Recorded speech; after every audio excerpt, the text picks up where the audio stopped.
Boba Fett, the greatest bounty hunter from a galaxy far, far away. And the Predator, the monstrous manslayer from beyond the stars. There's nothing quite like the thrill of the hunt, especially when you're chasing that most dangerous game. Not humans, we're talking face-hugging aliens and space wizards. He's Wiz and I'm Boomstick.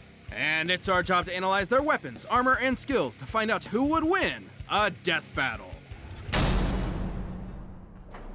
Throughout the galaxy, few names are as feared as Boba Fett. When you've got the greatest army of all time cloned after your dad, that's no big surprise. In an incredibly convoluted bid to wrest control of the Galactic Republic, the Sith Lords Darth Sidious and Tyrannus secretly organized the construction of a clone army based on the genetic code of the galaxy's greatest bounty hunter at the time, Jango Fett. On one condition, Jango Unchained got to keep one unaltered clone as his son, Boba, who became a cute little murderer just like his pop. Well, that is, until Jango, let it get to his head. Just as headstrong as his father, Boba swore vengeance on the Jedi and devoted his life to becoming as deadly an assassin as his forebears. Yeah, 'cause the Fetts aren't just random badasses, they're Mandalorians. Basically a society completely dedicated to the art of war. Most of the time. Indeed. In the galaxy's past, Mandalorians have waged war against the Jedi and easily held their own, despite lacking use of the Force. And what's a self-respecting Mandalorian without his Mandalorian armor? Inherited from his dad, Fett's armor is made out of Beskar. Also known as Mandalorian iron, Beskar is one of the strongest materials in the galaxy, tough enough to resist thermal detonator blasts and lightsaber strikes. Even bolts of lightning that can vaporize people aren't enough to harm the armor itself.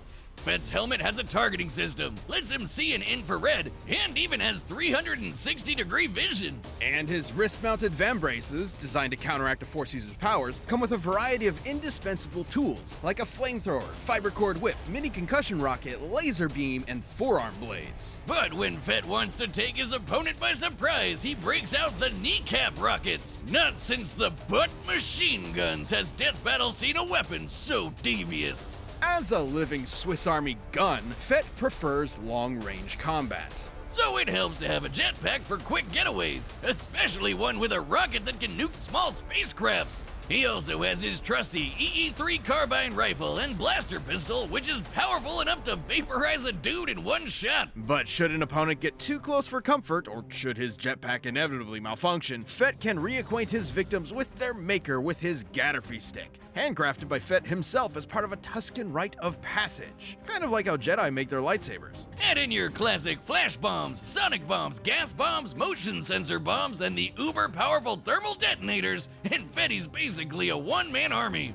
Thermal detonators can annihilate small buildings and even this giant stone bridge. Based on its size and the number of bombs used, each one should be packing around 3.5 tons of TNT. But his weapons aren't all that make Fett so deadly. He's a master marksman, hand-to-hand fighter, and tactician. He'd need to be to take on the Jedi and steal their sweet, sweet laser swords for himself. He outsmarted the Jedi Master Mace Windu as just a child, and we know he's fought multiple Jedi after the Purge. In the old Legends timeline, he even fought Darth Vader twice, the same Vader who can dogfight at near light speed. That's why he's decked out with all those tools, to distract and confuse Jedi and their space magic long enough to get a clean kill. And while he has a professional code of honor, when it comes to combat, Fett will use any underhanded tactics he can think of, perfect for fighting honorable Jedi. As my personal hero once said, silly Jedi. If only he was here right now to kill all these stupid meatbags. That's probably not good.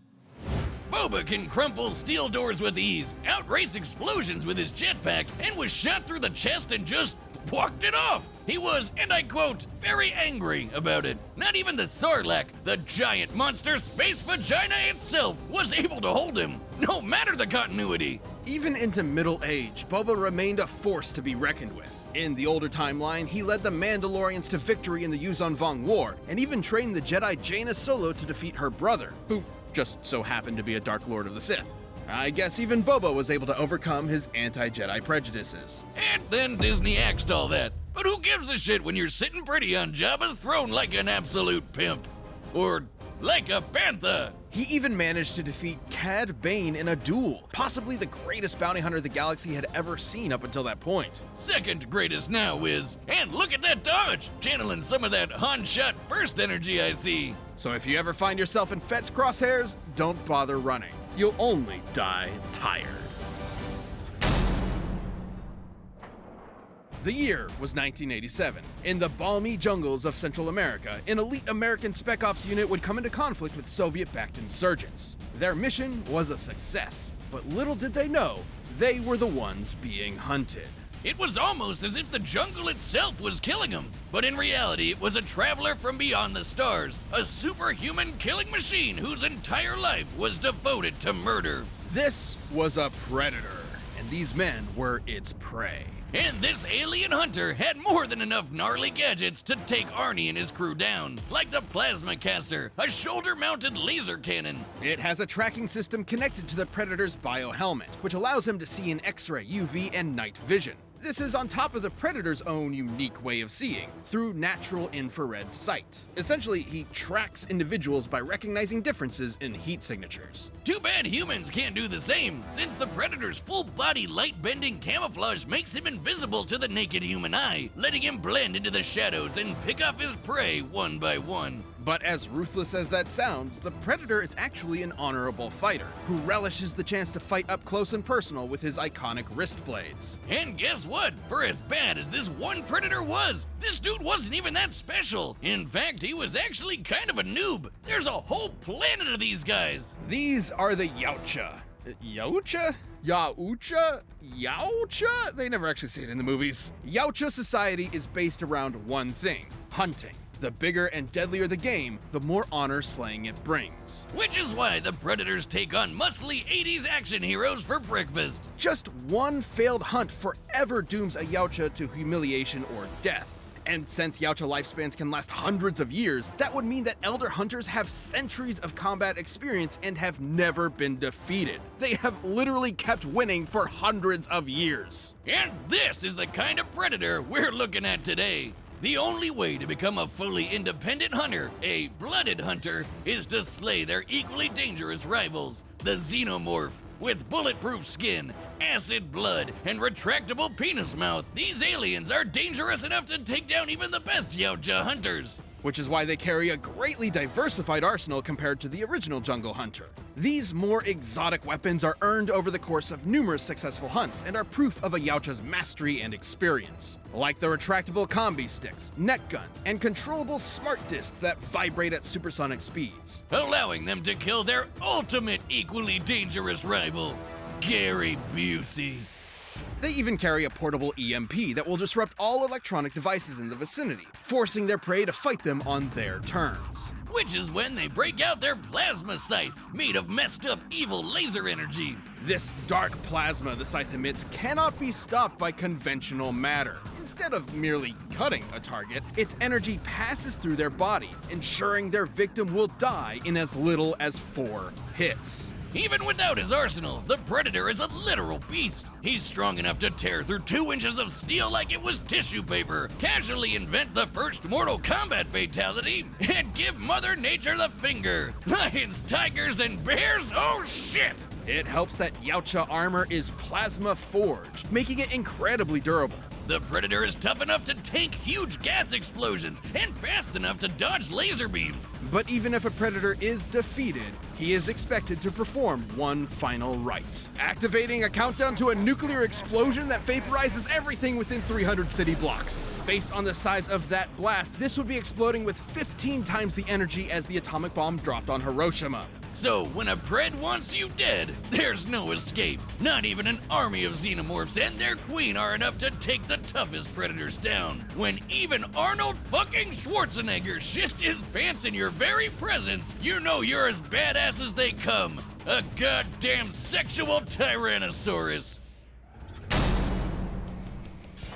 All right, the combatants are set. We've run the data through all possibilities. It's time for a death battle!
You're mine.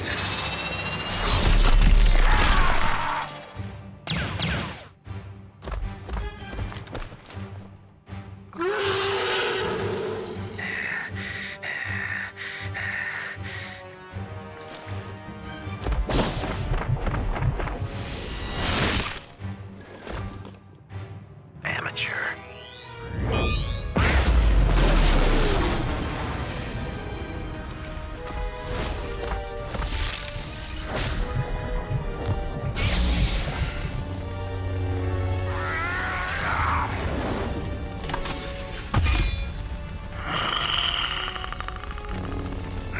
You are one ugly motherfucker.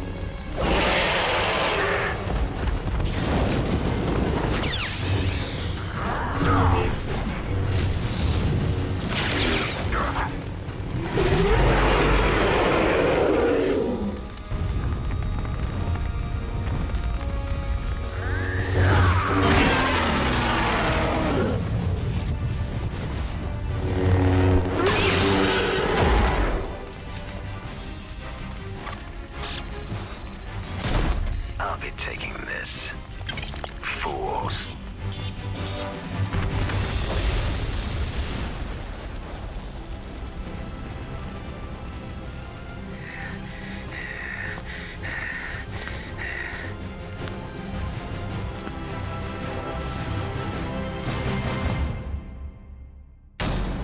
KO! Man, Boba was always a one-man army, even as a one-armed man. Despite the Predator's fearsome power and experience, Fett's versatility and arsenal allowed him to survive this hunt. While Boba could crumple steel, the Predator could easily tear straight through it, making him the stronger of the two. But while the Predator could dodge laser beams, Fett could match Force users with near light speed reactions, making them similar in speed. However, the major difference was durability. While the Predators are definitely tough, Fett's Beskar armor covers more of his body, and would easily resist almost all of a Predator's arsenal. Like the plasma caster, usually hot enough to blast a hole through anything. But you know what else is made of plasma? Lightsabers, which bounce off Beskar no problem. Specialized tools like the Plasma Scythe, with its ability to bypass conventional matter, could manage to kill Fett with a few lucky hits. However, Fett's jetpack and long-range arsenal allowed him to fight safely from a distance. And Fett's kit countered a lot of what Predator could do. His helmet's infrared could see past Pred's camouflage, his flamethrower messed with Pred's thermal vision, and nothing the Predator had could withstand a lightsaber strike. Also, the Predator's EMP could not disable Fett's armor, considering Beskar has withstood bolts of electromagnetic energy before without short-circuiting. That's not to say the Predator was totally outmatched. He had a lot of similar gear, and a peak Predator would have had centuries of combat experience backing him up. Way more than Boba. However, Fett was generally trickier. Predators fight with a code of honor and rarely, if ever, employ dirty tactics. While Fett isn't totally without honor, he still employs dirty tactics to win fair fights, and was more likely to outfox the Pred given the chance. Of course, none of that would have mattered had the Predator taken them both out with his nuclear suicide bomb. At its epicenter, it would have been more than powerful enough to fry Fett. At its epicenter. The further away you are from the center of a blast, the less energy you're getting hit with.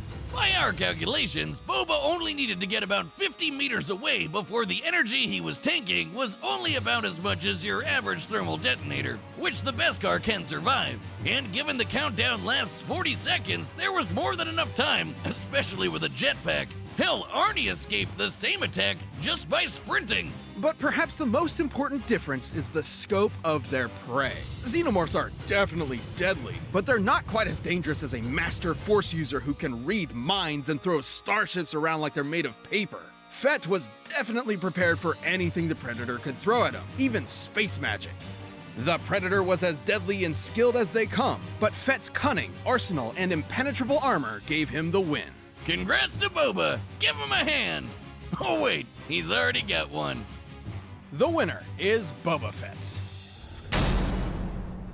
Hey, if you want more Death Metal ASAP, why not grab a membership? You'll get exclusive emotes, badges, live chat, live streams, and a bunch of behind-the-scenes stuff. Just click that join button. Thanks for watching.